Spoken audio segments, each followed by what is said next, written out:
Bonjour à tous, bienvenue dans ce nouvel épisode des web-séries Ocam. Nous sommes aujourd'hui avec Steve Ledoux. Salut Steve. Bonjour FX, bonjour à tous. Aujourd'hui, on va parler de virtualisation de postes de travail, de modernisation du poste de travail. On parle également de VDI. Justement, on a beaucoup d'acronymes et on va dire, de concepts qui sont peut-être pas connus de tout le monde. Est-ce que tu peux exactement nous expliquer de quoi on parle? Tout à fait. En fait, le VDI, c'est la centralisation des outils de l'entreprise sur un serveur d'accès distant. Donc, c'est vraiment une notion client-serveur, c'est-à-dire qu'on déplace les traitements, les performances sur un serveur et sur le poste de travail s'exécute uniquement, enfin, se renvoie uniquement l'affichage et les input-output, le clavier, la souris, éventuellement des clés USB, des choses comme ça. Voilà, c'est ça le VDI aujourd'hui. C'est une tendance depuis quelques années et bien sûr, il faut vraiment l'aborder de la bonne manière. Ok. Alors, ça paraît un choix tout à fait séduisant, mais finalement, est-ce que ça s'applique absolument à toutes les entreprises, à tous les contextes? Alors non, il faut regarder effectivement à qui on va l'appliquer, cette stratégie. Il y a des entreprises qui aujourd'hui sont complètement à 100% IAS ou en VDI, et donc il faut vraiment regarder si soit des entreprises peuvent aller vers cette solution, parce qu'il y a des applications métiers qui ne peuvent pas forcément être mises dans le cloud. Il y a des applications métiers qui potentiellement peuvent se poser un problème si on a des pannes, en fait, tout simplement. Donc, il faut regarder ça de près avec chaque entreprise pour savoir si c'est possible de le faire pour tout ou partie. Voilà. Si on veut être un petit peu plus spécifique par rapport aux expériences que tu as eues sur le terrain, est-ce que tu peux me donner un ou deux exemples pour lesquels le choix du VDI, de la virtualisation du poste de travail, n'est pas une évidence, voire peut-être un choix à ne pas faire? Voilà, donc admettons, prenons le cas d'un cabinet d'architectes, on peut aisément passer toute la partie administrative, c'est-à-dire comptabilité, standard et autres, sur le VDI parce que les outils sont relativement simples. Par contre, pour toutes ces personnes qui font du dessin ou se déplacent, ont besoin de mobilité, il n'est pas forcément évident de mettre ces personnes uniquement en VDI. Pour plein de raisons. Même si aujourd'hui on peut avoir des VDI avec GPU, vous imaginez bien que si cette infrastructure n'est pas assez performante ou assez stable, vous avez 50 architectes qui potentiellement peuvent ne pas pouvoir travailler sur une journée, hein. Et de la même manière, ces architectes, ils ont besoin de mobilité, se déplacer chez les clients, sur les chantiers, de pouvoir éventuellement faire des corrections ou des rendus. Donc là, no network, no work, c'est-à-dire que ces personnes pourraient ne pas pouvoir travailler dans ces conditions. Donc, ce qu'on comprend, c'est que le VDI, à l'intérieur même d'une entreprise, en fait, il faut bien arriver à comprendre peut-être que ça s'applique pour certains types de collaborateurs et pas pour d'autres.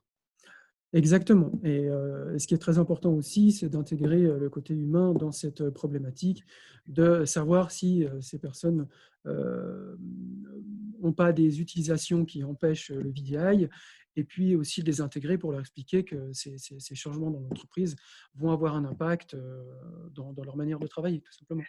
Donc justement, là, on touche un peu à l'aspect projet, l'aspect transition. Quand on aborde ce type de projet, est-ce qu'il y a finalement, on les a un petit peu touchés du doigt, mais si on voulait résumer les points de vigilance, les points à prendre en compte pour réussir ce type de projet?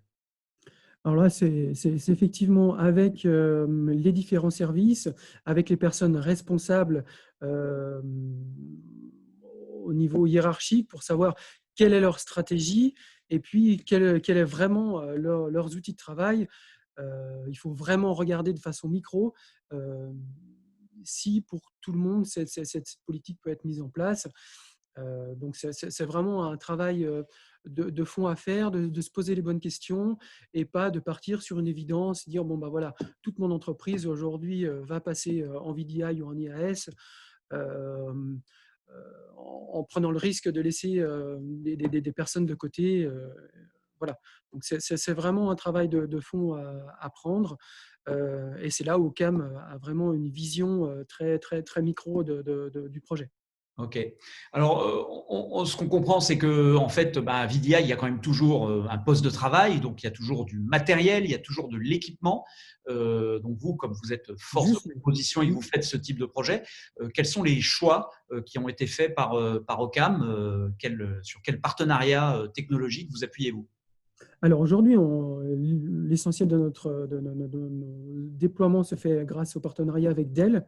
Donc autant sur le côté infrastructure, éventuellement communication, ou la partie poste de travail, client léger. Et le client léger est aussi une arme très intéressante pour réduire les coûts et avoir un déploiement de l'infrastructure assez rapide.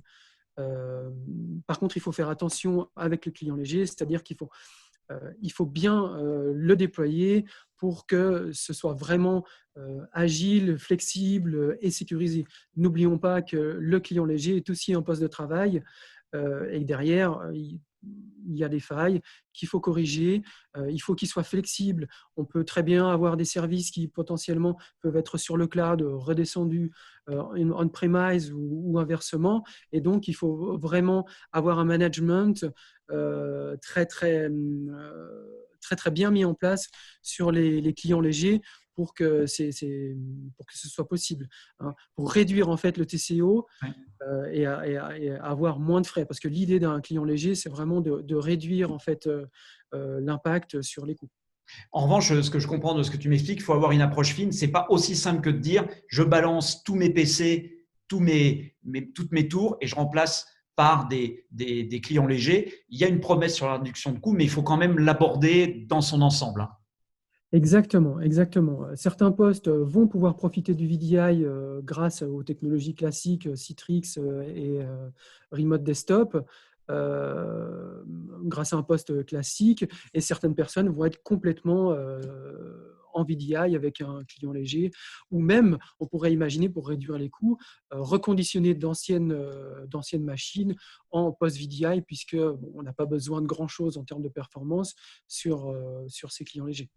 Donc, tu m'as précisé que vous travaillez avec Dell. Donc, concrètement, en termes de clients légers, ça veut dire qu'il y a une offre typiquement de clients légers Dell que vous proposez aujourd'hui? Oui, qui est assez connu.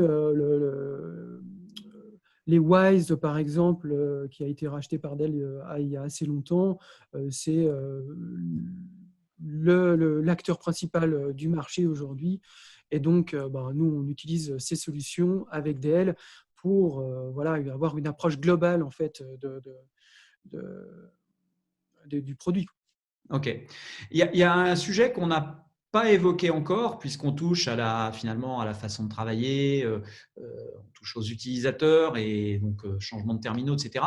L'aspect sécurité dans ce type de projet, est-ce qu'il est abordé de façon spécifique? Comment il est abordé? Est-ce que ça pose des questions particulières? Oui, alors aujourd'hui, en plus, on est en plein dedans avec la situation du Covid.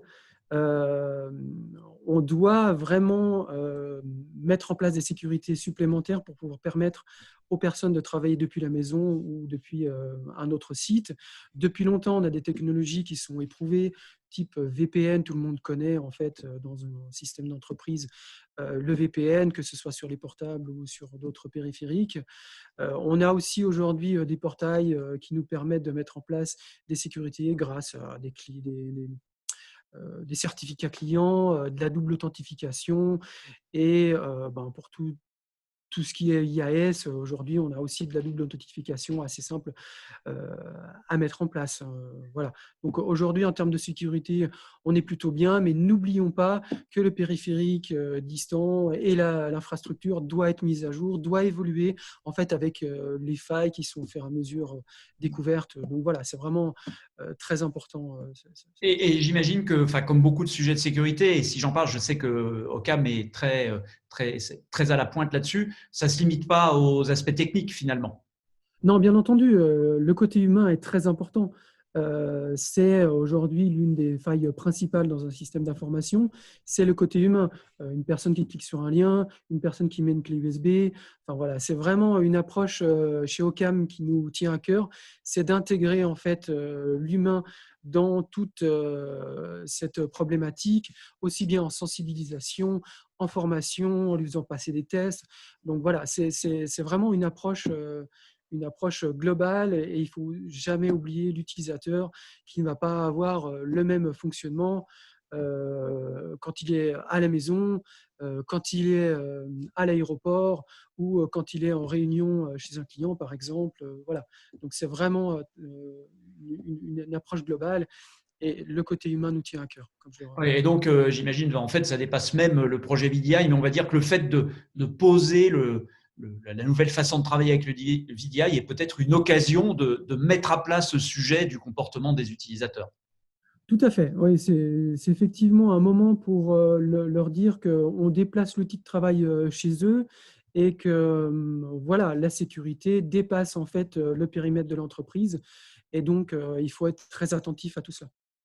Ok, très bien. Bah, écoute, merci Steve pour ces clarifications. Je pense que ça a permis d'y voir un petit peu plus clair sur les tenants et aboutissants de ce type de projet. Si vous avez des questions, si on n'a pas été suffisamment clair, bah, vous savez où vous adresser. Steve Ledoux, Occam.